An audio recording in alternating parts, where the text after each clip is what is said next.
this is where the R8 story begins. This is the Le Mans car from 2000. It's actually the very car that won the 24 Hours that year, and it would spark Audi's dominance at Le Mans for many years to come. 3 years later, it would inspire this car, the Le Mans Quattro concept. Put a couple of number plates on there and it would be almost indistinguishable from the road car that would follow 4 years later. Amazing how little it changed in those 4 years. We loved that car. It blew us away. From a car company known for building safe, fast, but fairly lifeless performance cars, here was a sports car worthy of the great Porsche 911. It all means the second generation model has a hell of a lot to live up to.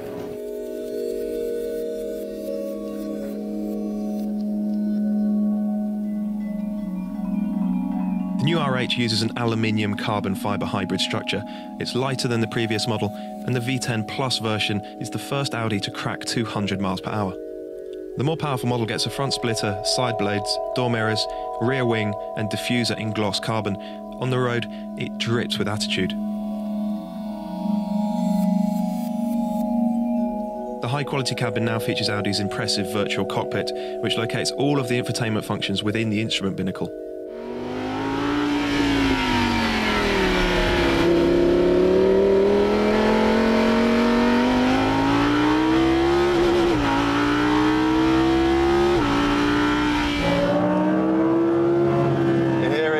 Here's what they've come up with, the new second generation Audi R8. This is the V10 Plus model. It's an absolute animal. There's no V8 model for now. The entry-level model is a lower-powered V10 costing £120,000 with 540 horsepower. This is the Plus model with 610 horsepower. It costs £140,000. It's worth reminding ourselves that when the first R8 V8 model arrived in 2007, it cost less than £80,000 and it had just over 400 horsepower. We're now at £140,000 and more than 600 horsepower. We're in the big leagues with this car. This is proper supercar territory, supercar price, it's supercar performance. But before we go any further, let's turn everything down. Let's get into comfort mode. Let's put the gearbox into automatic mode. Let's put the exhaust in the quiet mode. And the car relaxes. It becomes quiet, it's comfortable. I've got a supple ride, the gearbox is smooth. It's amazing how usable these cars make 600 horsepower. A few years ago, that kind of output in a supercar would have made it a nightmare to drive day to day. You wouldn't consider taking it through a busy city. These things, they're just so usable. But enough of that, let's turn everything back up. It makes a hell of a noise, this car, when it's fully lit.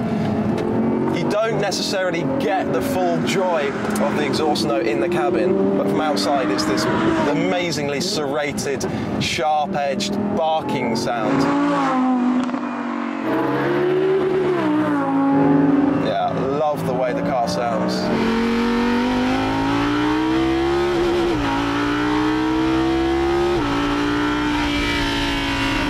And the engine's an absolute brute. It revs all the way to 8,700 RPM, which for a big V10 engine, big capacity engine like this one, is seriously impressive. No turbochargers here, thank you very much. And the car's all the more enjoyable for it. It's just such a wonderful thing to rev out all the way. And the gearbox, it's a twin clutch gearbox. The old car eventually got a twin clutch gearbox as well, but it was just a little bit lethargic. This one, it's insanely quick. It's right up there with the likes of the Ferrari Speciale and the 911 GT3. Instant shifts both up and down. A huge step up on the old car.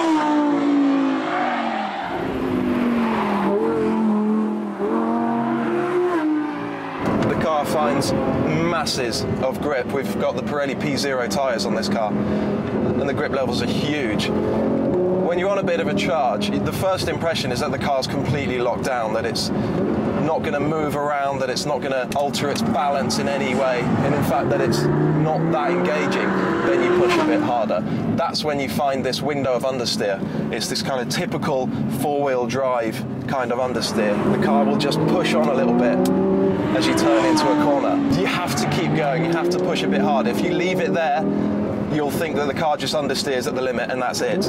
In fact, you have to push a bit harder, back it in to the corners a little bit on the brakes, stand on the gas really early, and you can start getting it to move around. It becomes playful, just like the old car was.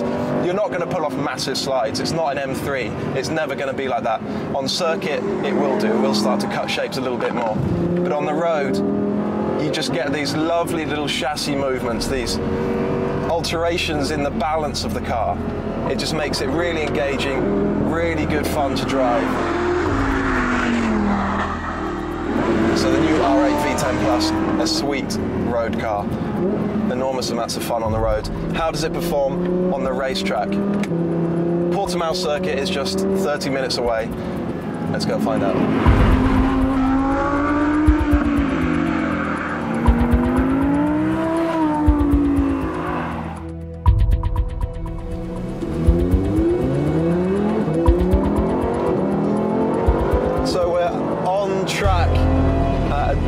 Portimao, very dark Portimao.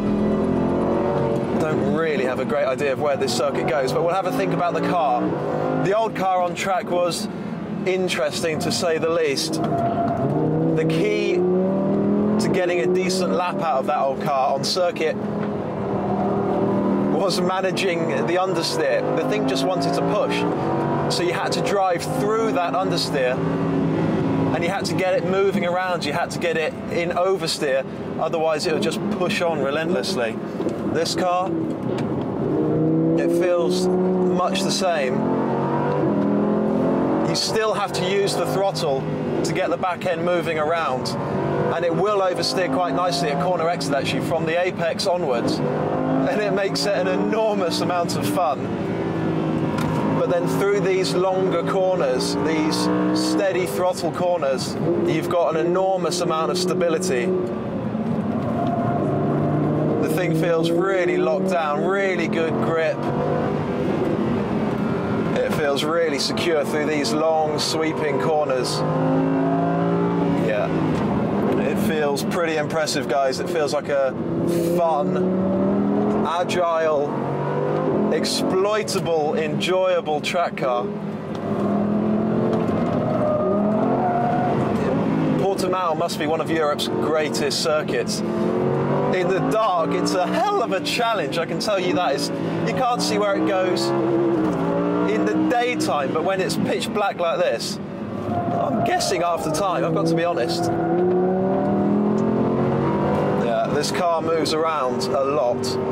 It's not locked down like we feared it might be. It's still agile, it still likes to slide around, which is exactly what made the original R8 so surprising and so much fun.